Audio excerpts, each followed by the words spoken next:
অস্থির পর এবার ডানকুনি ফের শুটআউটের ঘটনা। দিল্লি রোডের ধারে গুলি চলে আহত হয়েছেন এক যুবক।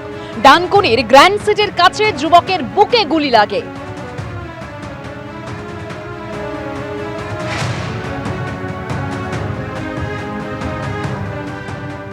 দেউচা পাচামিতে খনন কার্য শুরুর পর জমি সমস্যার সমাধানেও উদ্যোগ রয়েছে প্রশাসনের।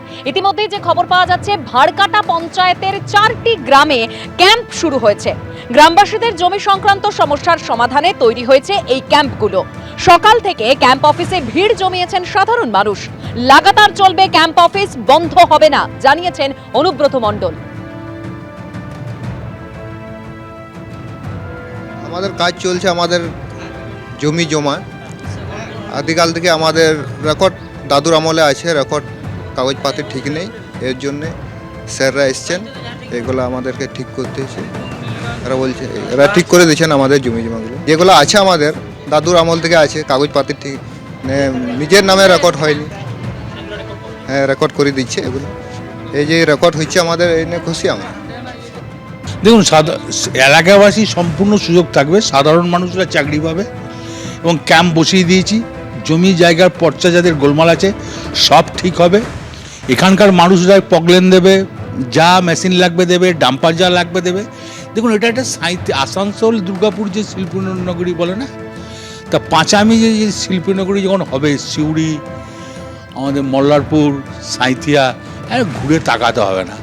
এটা বিরাট একটা আকার নেবে এবং লক্ষ লক্ষ ছেলেমেয়েরা এখানে চাকরি পাবে এবং লক্ষ লক্ষ মানুষ রোজগার করে খেতে পাবে, যে যার ব্যবসা করতে পারবে। তো এই কারণেই এটা মমতা ব্যানার্জির স্বপ্নের ওটা পশ্চিমবাংলায়।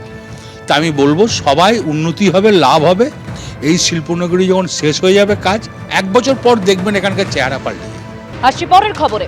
আরজিকর কাণ্ডে মূল অভিযুক্ত সঞ্জয় রায়ের ফাঁসির আবেদন করে রাজ্য যে মামলা করেছিল, সেই মামলা গ্রহণই করল না হাইকোর্ট। অর্থাৎ আবারও ধাক্কা খেল রাজ্য।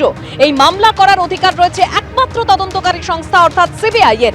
নির্দেশে জানালো বিচারপতি দেবাংশু বসাকের ডিভিশন বেঞ্চ। সর্বোচ্চ শাস্তি চেয়ে মামলা করার অধিকার রাজ্যের নেই, নির্দেশ কলকাতা হাইকোর্টের। আরজিকরের ঘটনায় মূল অভিযুক্ত সঞ্জয় রায়ের আমৃত্যু কারাদণ্ডের নির্দেশ দেয় শিয়ালদা আদালত।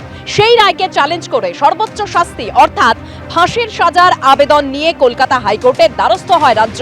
সিবিআই এর বক্তব্য ছিল যে রাজ্য এই মামলা করতে পারে না, এই মামলা করার অধিকার রয়েছে একমাত্র তদন্তকারী সংস্থার অর্থাৎ সিবিআই এর। কার মামলা গ্রহণযোগ্য, রাজ্যের না সিবিআই এর? এই মর্মেই শেষ হয় সওয়াল জবাব। পরিবারের বক্তব্য ছিল তারা সঞ্জয় রায়ের ফাঁসি চান না। রায়দান স্থগিত রেখেছিল আদালত।